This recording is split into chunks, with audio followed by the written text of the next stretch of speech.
Human beings today, existing in Aristotle's view as rational animals, are deeply philosophical creatures with ever-changing questions of the world and its functions, often asking the question, why are things the way that they are?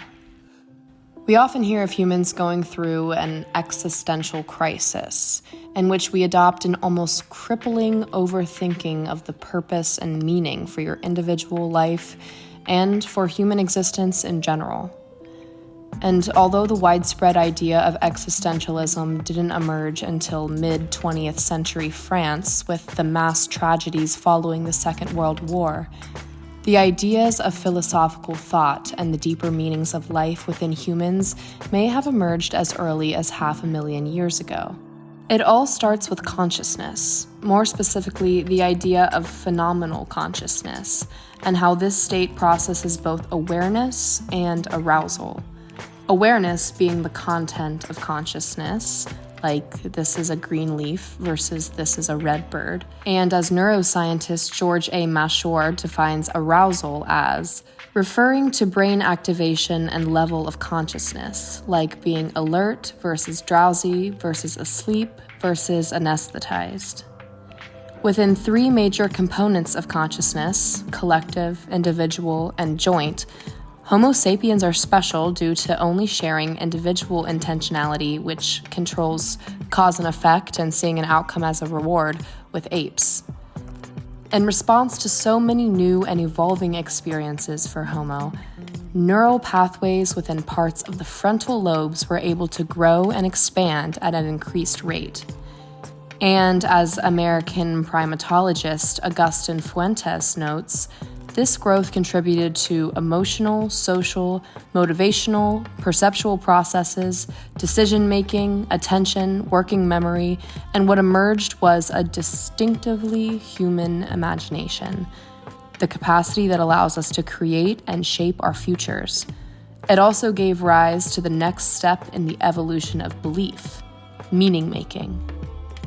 From as early as 500,000 years ago, we can already see this rise of meaning-making through religious and belief-centric practices, as the oldest known human burial was found in the Cima de los Huesos site in Arapueka, Spain, dated at 500,000 years ago, with Homo heidelbergensis.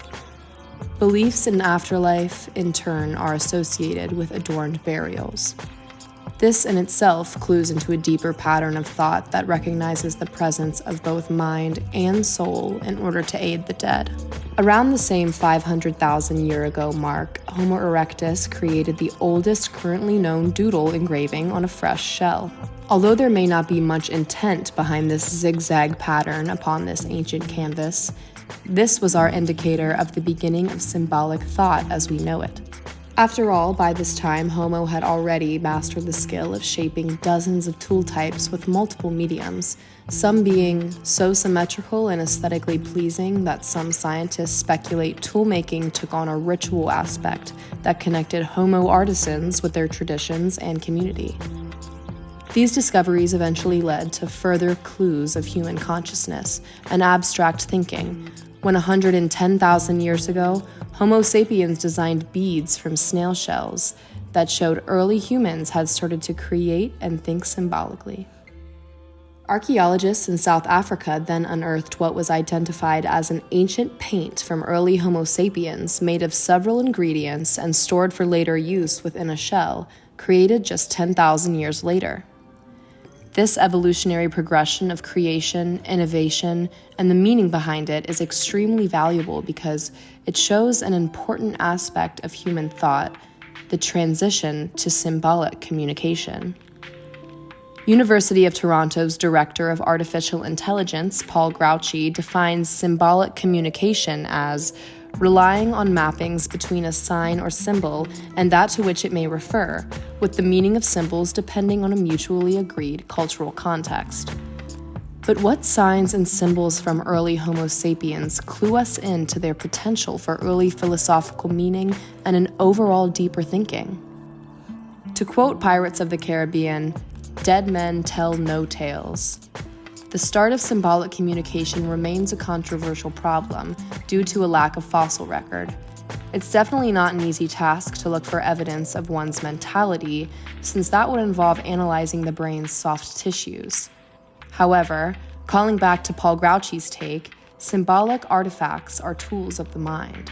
And according to paleoanthropologist and early symbolism researcher Genevieve von Petzinger, researchers have compiled a list of practices and artifact types that strongly hint that symbolic thought processes are at work.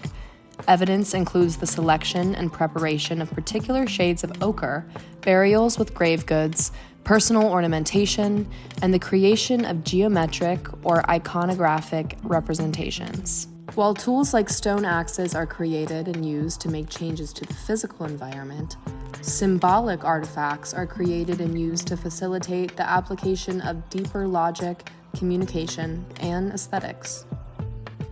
Early Homo sapiens show more subtextual thought processes within the conceptualization of artistic and symbolic color, as Genevieve von Petzinger examines with remarkable efforts by early humans to control the colors of their creations, exhibiting a strong preference for red ochre made from iron oxide. Yellow, black, and brown pigments were also made of iron oxide. She notes that at times there were fairly elaborate heat-treating systems to heat the ochre up to these very specific temperature ranges, which causes a chemical change and can make the color a really vibrant red. The application of red ochre on bones to symbolize blood in prehistoric burials also might have been a symbol of anticipated afterlife. These methods of differentiating color now gave Homo a new means of escaping literality and using creative expression and deeper thinking through the creation and usage of color to adapt a deeper perspective of art and life, eventually moving from specifying color palettes to creating personal styles. In the development of the abstract, dreams and mental images through prefrontal synthesis also played a fundamental role in symbolic thinking in early humans. Darwin notes that the imagination is one of the highest prerogatives of man. By this faculty, he unites former images and ideas, and thus creates brilliant and novel results. Dreaming gives us the best notion of this power.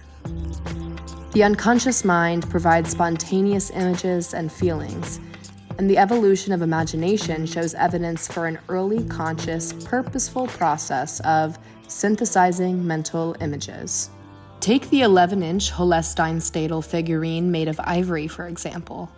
This 35,000-year-old figurine, discovered in southwest Germany, is also called the Lion Man, created by Homo sapiens, and appears to portray the female head of a lion on top of a standing human body.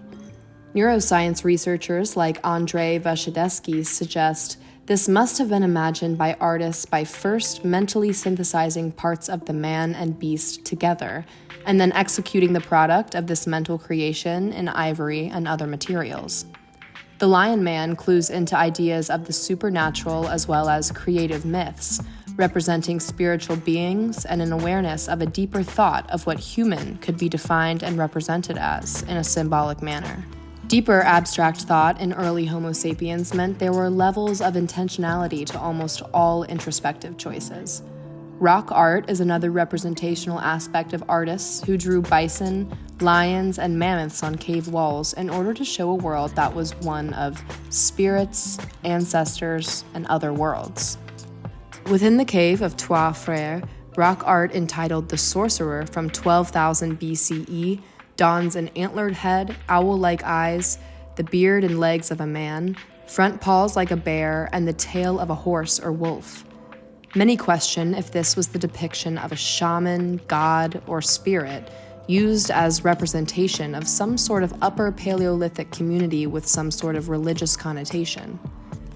The way in which engravings and artworks such as this evolved became more effective tools for the mind, that is, more important to the human eye and increasingly expressive of human intent and identity. The use of symbols gives evidence of an ability to make conceptual connections and distinctions of early deep thinking in Homo sapiens, and to utilize these connections to pursue the truth about what is real and what is not, how things fit together or contrast with one another, about what we can be more sure of and how we can be so sure, and about what really matters and how it matters. Although there is still much to be uncovered, it can be said that early Homo sapien brains held natural abstract cognition within visual art, stemming from original feelings of wanting some sort of cohesiveness and unity in life. I believe that in the making of art, there was a conceptual connection in order to find some sort of truth to a life. And although their thought processes behind these creative methods may have not been as outright cohesive as we may portray in a modern-day society, early Homo sapiens grasped symbolism in multiple facets to adopt a deeper understanding of purpose and the way the world works in order to pave the way for the highly philosophical and abstract thinkers that we are today. Thank you for watching.